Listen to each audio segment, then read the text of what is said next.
नमस्कार दोस्तों, स्वागत है आप सभी का दिव्य मंत्र चैनल में, जहां मैं हमेशा आपके लिए एक से बढ़कर एक व्रत कथा और आध्यात्मिक कथाएं लेकर आता हूं।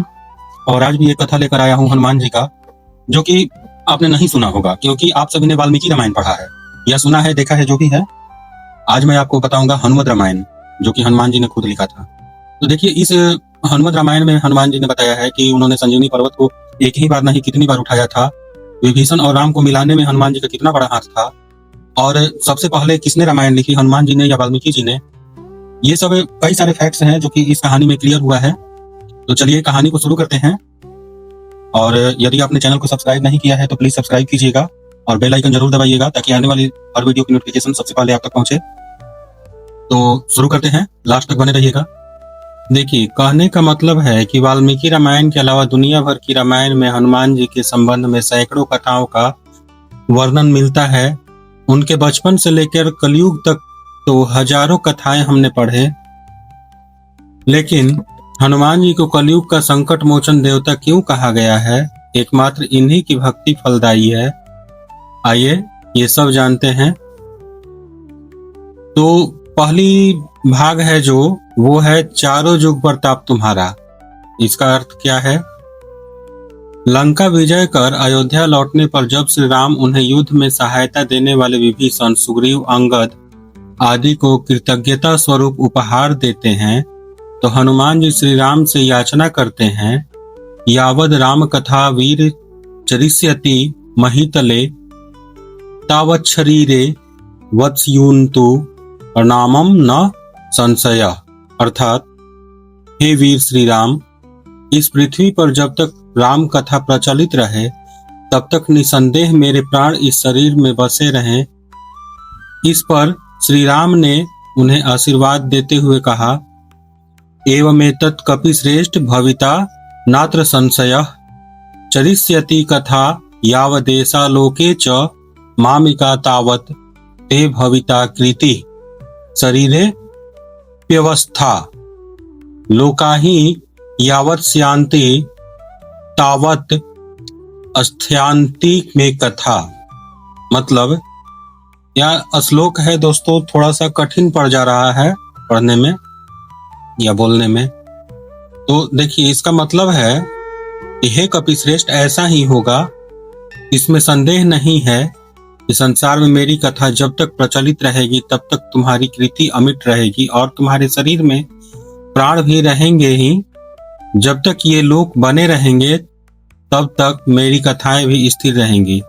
चारों युग प्रताप तुम्हारा है, प्रसिद्ध जगत उजियारा। ये राम जी ने उनको आशीर्वाद स्वरूप कह लीजिए या वरदान स्वरूप कह लीजिए, दिया था।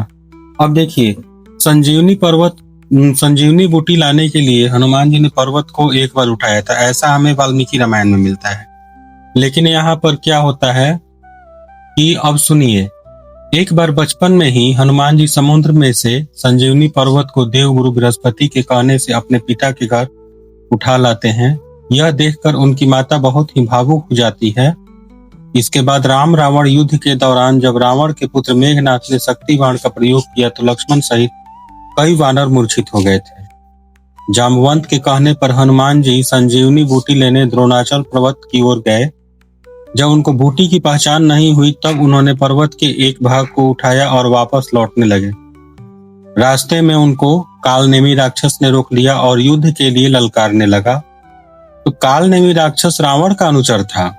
रावण के कहने पर ही कालनेमी हनुमान जी का रास्ता रोकने गया था, लेकिन राम भक्त हनुमान उसके छल को जान गए थे और उन्होंने तत्काल उसका वध कर दिया। यहाँ पर देखिए, कालनेमी जो है, रावण के कहने से रास्ता रोकने नहीं गया था, वो हनुमान जी को विलंब करवाना चाहता था, क्योंकि वो जो लक्ष्मण जी को शक्ति बाण लगा था उसमें क्या था कि सूर्योदय से पहले यदि संजीवनी नहीं दी जाती है तो उनकी मृत्यु निश्चित है। तो उन्हें सूर्योदय से पहले ही जाना था, पहुंचना था। यहाँ काल ने भी उनका समय बर्बाद करने लगा। तो जब वो स्नान करने के लिए बोला तो स्नान किए हनुमान जी, तो वहां पर एक मगरमच्छ के रूप में एक देवी थी, जिन्होंने, ये रामायण में आप देखिएगा तो मिलेगा, हनुमान जी ने, वो देवी श्रापवश मगरमच्छ बन गई थी। हनुमान जी ने उनका उद्धार किया तो उसी देवी ने बताया था। तो चलिए आगे बढ़ते हैं। विभीषण और राम को मिलाना। जब हनुमान जी सीता माता को ढूंढते ढूंढते विभीषण के महल में चले जाते हैं, विभीषण के महल पर वे राम का चिन्ह देखकर प्रसन्न हो जाते हैं। वहां उनकी मुलाकात विभीषण जी से होती है। विभीषण उनसे उनका परिचय पूछते हैं और वे खुद को रघुनाथ का भक्त बताते हैं। हनुमान और विभीषण का लंबा संवाद होता है और हनुमान जी जान जाते हैं कि यह काम का व्यक्ति है। इसके बाद जिस समय श्री राम लंका पर चढ़ाई करने की तैयारी कर रहे होते हैं, उस दौरान विभीषण का रावण से विवाद चल रहा होता है। अंत में विभीषण महल छोड़कर राम से मिलने को आतुर हो समुद्र के इस पार आ जाते हैं। वानरों ने विभीषण को आते देखा तो उन्होंने जाना कि शत्रु का कोई खास दूत है, कोई विभीषण पर विश्वास नहीं करता। तो सुग्रीव कहते हैं, हे रघुनाथ जी सुनिए, रावण का भाई मिलने आया है। तो श्री राम क्या कहते हैं कि हे मित्र, तुम क्या समझते हो? तो सुग्रीव जी ने कहा कि हे नाथ, राक्षसों की माया समझ में नहीं आती। ये इच्छा अनुसार रूप बदलने वाला न जाने किस कारण से आया है, इसकी क्या मनसा है। ऐसे में हनुमान जी सभी को दिलासा देते हैं और राम भी कहते हैं कि मेरा प्रण है कि शरणागत के भय को हर लेना चाहिए। इस तरह हनुमान जी के कारण ही श्री राम विभीषण का मिलन सुनिश्चित हो पाया था। पता नहीं क्या होता, हालांकि होता कुछ नहीं, श्री राम तो शरणागत वत्सल है ही, लेकिन हनुमान जी ने उस पर और मोहर लगा दी थी कि ये पहले से ही श्री राम के भक्त हैं। तो अब देखिए, सबसे पहले कौन सी रामायण लिखी गई ये देखा जाए तो शास्त्रों के अनुसार विद्वान लोग कहते हैं कि सर्वप्रथम राम कथा हनुमान जी ने लिखी थी, और वह भी एक शिला पर अपने नाखून से लिखी थी, क्योंकि वो तो वानर थे ना, और पराक्रमी भी थे, बल भी उनमें काफी था। वो चट्टान पर ही अपने नाखूनों से लिख दिए थे।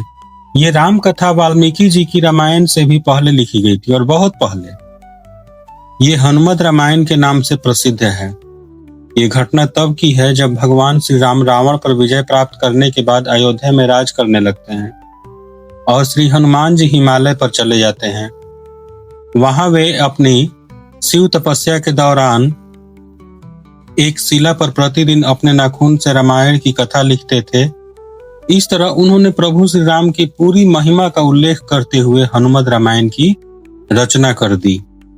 कुछ समय बाद महर्षि वाल्मीकि ने भी वाल्मीकि रामायण लिखी, और लिखने के बाद उनके मन में इसे भगवान शंकर को दिखाकर उनको समर्पित करने की इच्छा हुई।